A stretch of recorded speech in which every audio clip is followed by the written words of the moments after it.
Hi everyone! Welcome again to my channel. And today's video guys ay tanggalin na natin tong aking mga onslow dito. Ayan. Ano nga pala to siya? Nasira nung summertime at lumiit siya ng lumiit. So pumapangit siya. Gusto ko siyang palakihin ulit. Yung ibang tanggalin ko dito ay itanim ko soon sa gagawin kong garden dito sa bukid. And then yung matira ay ilagay ko sa pot na maliit na pink na ganito. Ayan. Dito ko ilagay yung iba. So, ito siya lahat ay tinanim ko lang sa dahon. So, leaf propagation lang to siya lahat. Ayan. So, sa isang dahon, ang dami niyang mga baby na lumabas. So, instant cluster siya nung tinanim ko na siya. Ayan. So, kapag nagpropagate ka ng onslow sa dahon, ayun, madalas maraming baby ang lumalabas. Ayan, nagkaroon na siya ng mga stem rot. Ito oh. Ayan oh, stem rot to siya guys. So nag-dry na siya. So dito natin ilagay, ayan, mayroon pa dito mga onslow. And ito rin, ayan. Ito siya, nag-ano siya oh.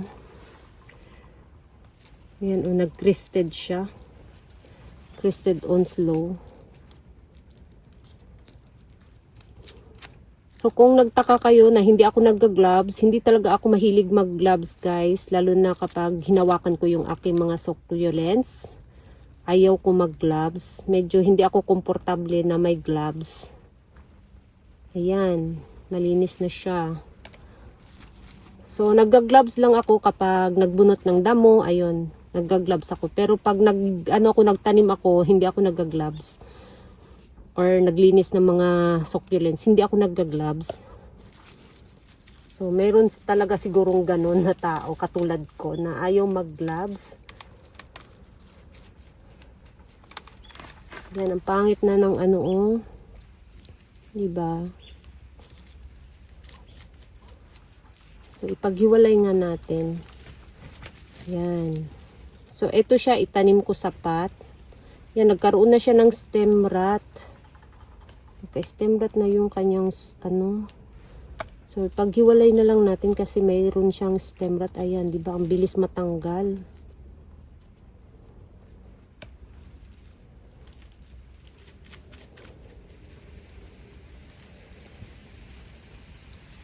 Ayan, marami tayong baby.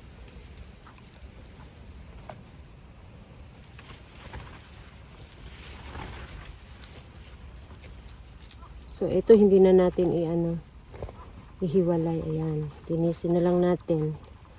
So, tanggalin natin yung mga lumang ugat niya. Kasi pagdating ng spring, magkakaroon din yan ng bagong ugat. Ayan.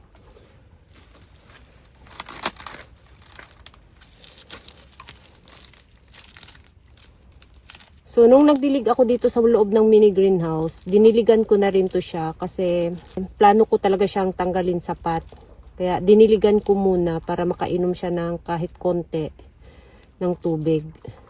Yan. May baby siya.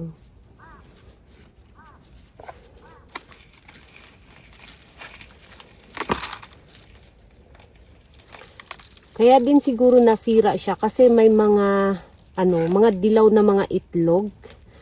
Itlog siguro to ng snail. Maraming mga dilaw-dilaw na nakita ko dito na parang ayan oh, parang itlog siya. Hindi ko alam kung kita sa camera. Ayan, parang itlog siya guys. So, kaya siguro din nasira siya kasi nga pinangitlogan siya ng mga snail.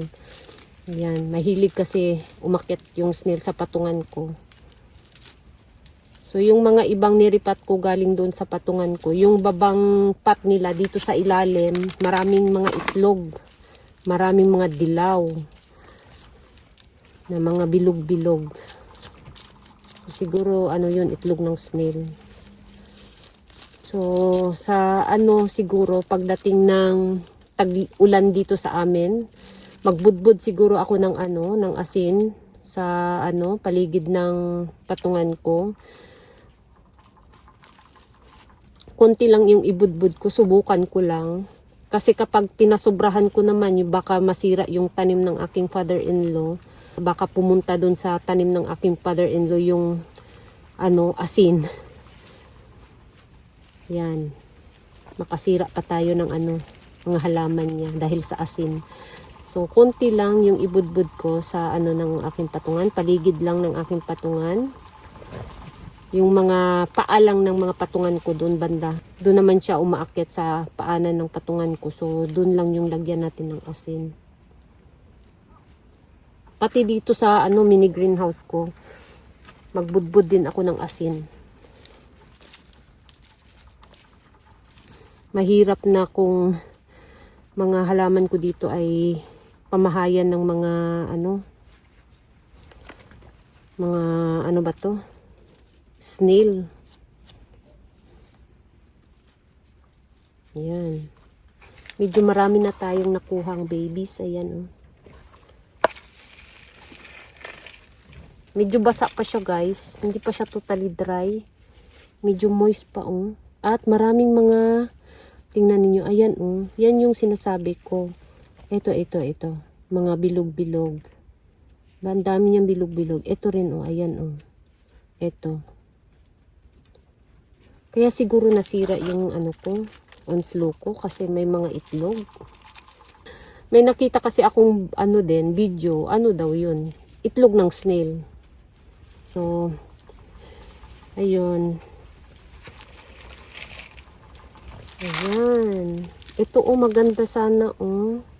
Ayan, guys, meron dito, ayan. Ay, natanggal siya.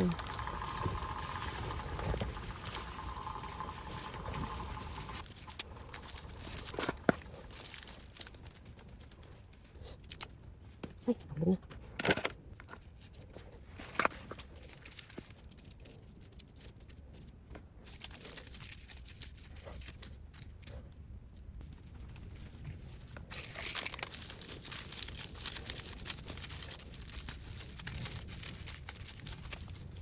So, dito ko itanim yung iba. Yung ibang na-harvest ko dito na mga onslow ay dito ko itanim. Ayan, ito yung bagong pot nila ngayon. So, wala na akong ilagay sa ilalim. Diretso na lupa. So, yung ginamit ko ditong lupa ngayon ay gardening soil. Tapos sinaluan ko lang ng kanuma tsaka akadama. Yan, wala na siyang pamis. Yan, pumili lang tayo dito ng medyo malaki. Kasi yung maliit ay ilagay ko rin sa pot na pink. Yan.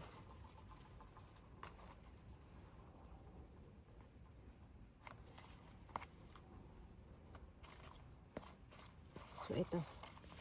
Yan. So, ito yung itanim natin. Ayan. Bali, 6 yung itanim natin dito sa pot na to.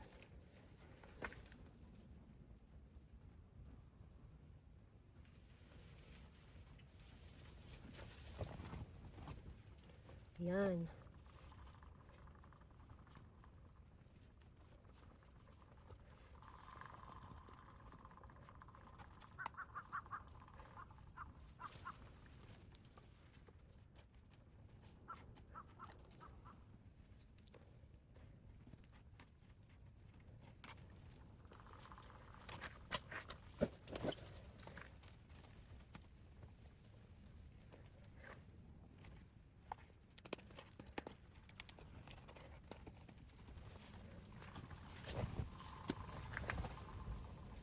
Tapos, lagyan ko ng eto.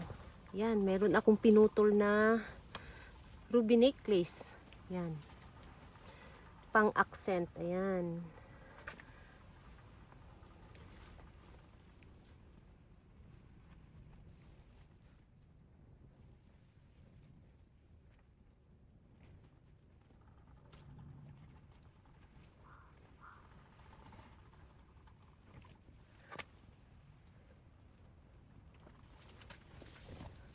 Ay, sabi na.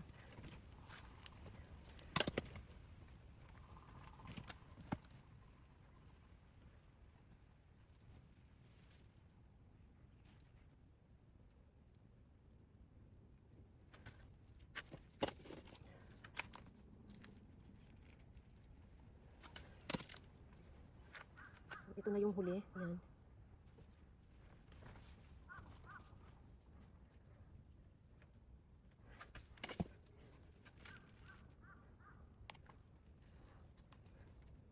So, ayan na guys. Tapos na yung ating onslow arrangement. Ayan. So, ayan na yung hitsura niya ngayon. Tapos yung mga natira, eto, ay itanim ko sa pot. Tapos yung iba naman na malaki na, ay ilagay ko dun sa aking gagawing gardening dito sa bukid. Ayan. So, yun lang guys. Thank you so much for watching. And please don't forget to subscribe and like to my channel. Sa hindi pa nakapag-subscribe, please subscribe my channel. At i-click nyo na rin ang bell button para ma-update kayo pag nag-upload ako ng bagong video. Thank you so much for watching and see you in my next video. Bye-bye!